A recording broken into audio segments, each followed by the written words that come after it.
qu'est-ce que ça veut dire qu'une mondialisation heureuse et qu'est-ce que ça veut dire qu'une métropolisation heureuse? Il suffit d'ouvrir les yeux aujourd'hui, mais on les ouvre simplement et on s'aperçoit que ça ne fonctionne pas.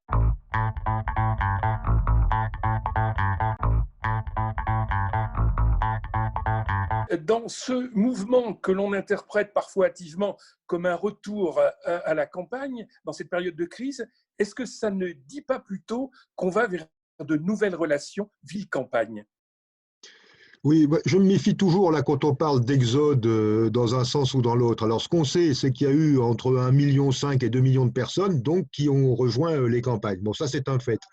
Alors, deux aspects dans cette réponse. Oui, une certaine partie de ces gens va avoir une nouvelle relation personnelle à la campagne et très visiblement, certains vont beaucoup plus l'investir, voire s'y installer. Ça, c'est une certitude pour des chiffres qu'on ne peut pas mesurer.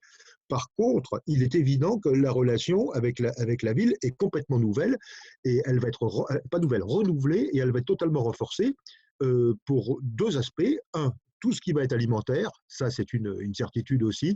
Et puis sur la seconde solution, qui est bah, qu'on s'aperçoit qu'on peut aussi quand même travailler à distance, même si on ne va pas travailler évidemment 5 jours sur 5.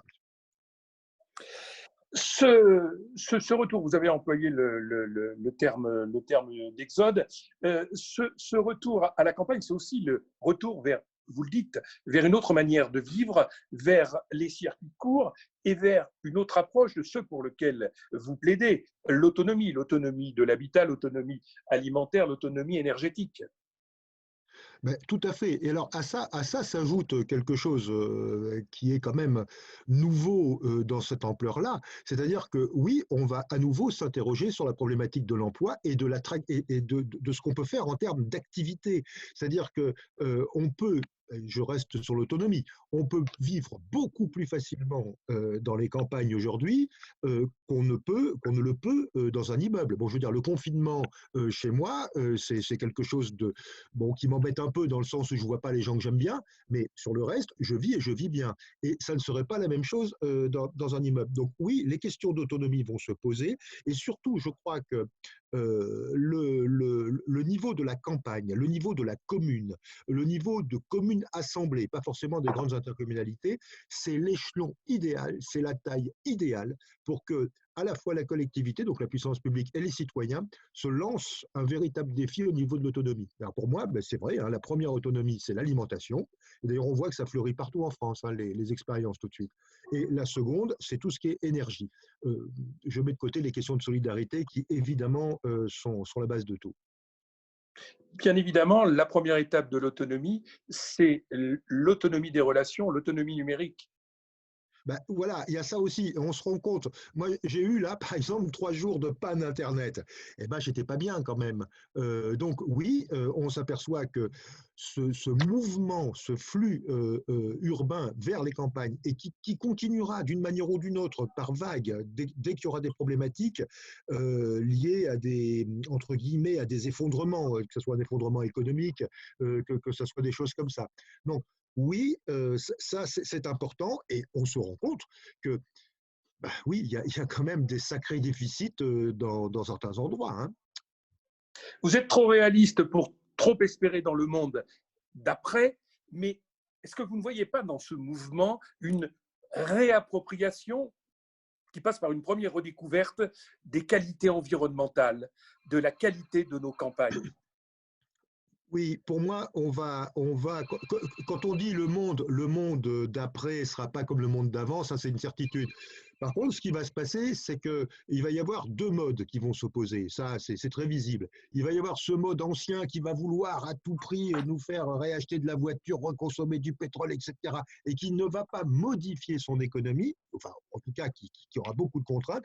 Et de l'autre côté, l'invention d'une autre économie dans lequel le local, les solidarités, les questions de partage, une mobilité bah, via le numérique certes, mais une mobilité très réduite, en tout cas plus sobre que celle qu'on connaît. Donc oui, enfin, on peut pas, enfin, comment vous dire? Dire que le coronavirus est une chance, on ne peut pas se permettre quand il y a plus de 20 000 morts, on ne peut pas raconter des bêtises comme ça, mais que par contre, le choc psychologique et économique qu'il induit, quelque part, si on le gère bien, ça, c'est une chance. Vous réévoquez le rôle de la première cellule, la commune ou du territoire, élargi à quelques communes comme centre de décision et de construction de notre avenir autour de l'autonomie. Est-ce que finalement ce mouvement n'attaque pas véritablement la métropolisation, la grande métropolisation francilienne et toutes les autres métropolisations qu'on connaît, pour lesquelles vous êtes quelques-uns à vous opposer depuis longtemps? Oui, moi, ça m'a même coûté dans ma propre vie certains sarcasmes. Mais qu'est-ce que ça veut dire qu'une mondialisation heureuse et qu'est-ce que ça veut dire qu'une métropolisation heureuse? Il suffit d'ouvrir les yeux aujourd'hui, mais on les ouvre simplement et on s'aperçoit que ça ne fonctionne pas. Ça, c'est le premier point. Pour moi, je suis très marqué parce que par cette notion de taille, par cette notion d'échelle. Et c'est la bonne notion selon le projet que nous avons. Tout de suite, à mes yeux, nous avons la revanche des maires, nous avons la revanche des communes. Ça, c'est très important. Quand l'intercommunalité est bien faite et n'a pas été faite à la hussarde pour des chiffres statistiques comme on a l'habitude, ça peut aussi être un des éléments d'appui. Vous voyez, c'est ces deux trucs. Il faut revenir à une taille humaine. Enfin, le coronavirus, comme toutes ces pandémies, c'est des effets de la massification. Bah, quelque part, nous permettons dans ces petites communes, petites, plus ou moins petites, de démassifier et là, d'avoir une économie locale.